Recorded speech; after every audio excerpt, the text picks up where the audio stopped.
ምዕራፍ እስራ መንግሥተ ሰማያት ነተኽልቲ ወይኑ ሰብኡ ዕለት ኪደሊ አንጊሁ ዝወፅእ በዓል ቤት ትመስል። ምስቶም ሰብኡ ዕለት ንነፍሲ ወከፎም ንመዓልቲ 1 ዲናር ክሂቦም ዝተሰማምዐ ናብ ኣታኽልቲ ወይኑ ሰደዶም። ብሳልሰይቲ ሰዓት ናይ መዓልቲ ኣቢሉ ምስ ወፀ ድማ ስራሕ ዘይብሎም ካልኦት ኣብ ዕዳጋ ክቐንፈዘው ክብሉ ረአየ። ናቶም ከዓ ንስኻትኩም እውን ናብቲ ኣታኽልቲ ወይነይ ኪዱ እሞ እቲ ዝግባእ ክህበኩም እየ በሎም። ንሳቶም ከዓ ኸዱ። ከም ብሓድሽ ድማ ብሳድሰይትን ብታስዓይትን ሰዓት ናይ መዓልቲ ወፂኡ ከምኡ ገበረ። ኣብ መበል 11 ሰዓት ናይ መዓልቲ ኣቢሉ ወፂኡ ድማ ካልኦት ቀንፈዘው ዝብሉ ረኸበ። ንምንታይ ሙሉእ መዓልቲ ብዘይ ስራሕ ኣብዚ ዘው ትብሉ በሎም። ንሳቶም ከዓ ውዕለት ዘውዕለና ስለ ዝሰኣና በልዎ። ሕራይ እምበኣር ንስኻትኩም እውን ናብቲ ኣታኽልቲ ወይኒ ኺዱ በሎም። ምስ መሰየ እቲ በዓል ኣታኽልቲ ወይኒ ንኣዛዚ ቤቱ ነቶም ሰብኡ ዕለት ፀዋዓዮም። ካብቶም ዳሕሮት ጀሚርካ ከዓ ክሳብ እቶም ቀዳሞት ውዕለቶም ሃቦም በሎ። እቶም ሰብ መበል 11 ሰዓት ናይ መዓልቲ ቀሪቦም ደዲናሮም ተቐበሉ። እቶም ቀዳሞት ምስ ቀረቡ ከዓ ካብቶም ዳሕሮት ዝበዝሕ ዝቕበሉ መሰሎም።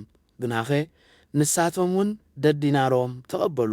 ምስ ተቐበሉ ከዓ ነዞም ሓንቲ ሰዓት ዝሰርሑ ዳሕሮት ምስ እዞም ድኻም መዓልትን ሃሩርን ዝጾርና ኣደላለልካዮም እናበሉ ኣብ ልዕሊ እቲ በዓል ቤት ኣእዘምዘሙ።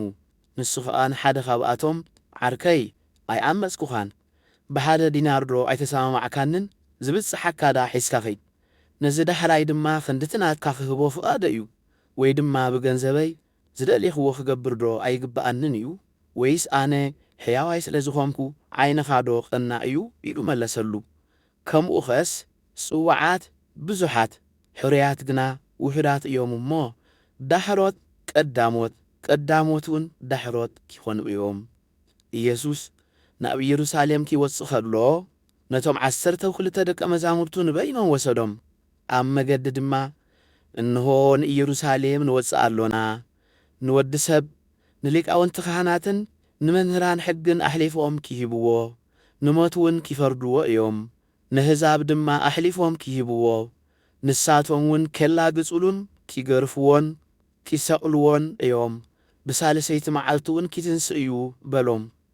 ድሕርዚ ኣደ ደቂ ዘብዴዎስ ምስ ደቃ ናብኡ ቐሪባ እናሰገደትሉ ሓደ ነገር ለመነቶ። ኢየሱስ ከዓ እንታይ ትደሊ በላ። እሳ ድማ እዞም 2 ደቀይ ኣብ መንግሥትኻ ሓደ ብየማንካ ሓደ ብጸጋምካ ኺቕመጡ ሕራይ በለኒ በለቶ። ኢየሱስ ግና መሊሱ እትልምንዎ ኣይትፈልጡን ኢኹም። እቲ ኣነ ዝሰትዮ ናይ መከራ ጽዋዕ ክትሰትዩ ኸ ትኽእሉ ዶ በሎም። እሳቶም ድማ እወ ንኽእል በልዎ። ኢየሱስ ከዓ ጽዋኤይሲ ክትሰትዩ ኢኹም፣ ኣብ የማነይን ጸጋመይን ምቕማጥ ግና ነቶም ኣቦይ ዘዳለወሎም እዩ እምበር ኣነ ይኮንኩን ዝህቦ በሎም። እቶም 10 ደቂ መዛሙርቱ ነዚ ሰሚዖም በቶም 2 ኣሕዋት ኣመና ሓረቑ። ስለዚ ኢየሱስ ጸዊዑ ንኣሕዛብ እቶም ሹማምንቶም ከምዚ ገዝእዎም፣ ዓበይቶም ድማ ኣብ ልዕሊኦም ከምዚ ስልጡኑ ትፈልጡ ኢኹም። ኣባኻትኩም ግና ከምዚ ይኮነን። እቲ ኻባኻትኩም ኪዓብዲ ዝደሊ ኣገልጋሊኹም ይኹን። እቲ ኻባኻትኩም ሓለቓ ኺኸውን ዝደሊ ልኡኽኩም ይኹን። ከመይ ወዲ ሰብ እውን እንተኾነ ኬገልግልን ሕይወቱ ምእንቲ ብዙሓት ደጃፍ ይህብን ደኣ እምበር ኬገልግልዎ ኢሉ ኣይመፀን በሎም። ካብ ኢያሪኮ ኺወፁ ከለዉ ከዓ ብዙሓት ህዝቢ ሰዓብዎ። እንሆ ድማ 2 ዕውራት ኣብ ወሰን መገዲ ተቐሚጦም ነበሩ እሞ ኢየሱስ ይሓልፍ ከም ዘሎ ሰሚዖም ኦ ጐይታ ወዲ ዳዊት መሓረና እናበሉ ጨርሑ። እቶም ህዝቢ ድማ ስቕ ኪብሉ ገንሕዎም። ምሳቶም ግና ኦ ጐይታ ወዲ ዳዊት መሓረና እናበሉ ዓዊሎም ጨርሑ። ኢየሱስ ከዓ ደው ኢሉ ጸውዖም። እንታይ ክገብረልኩም ትደልዩ ከዓ በሎም።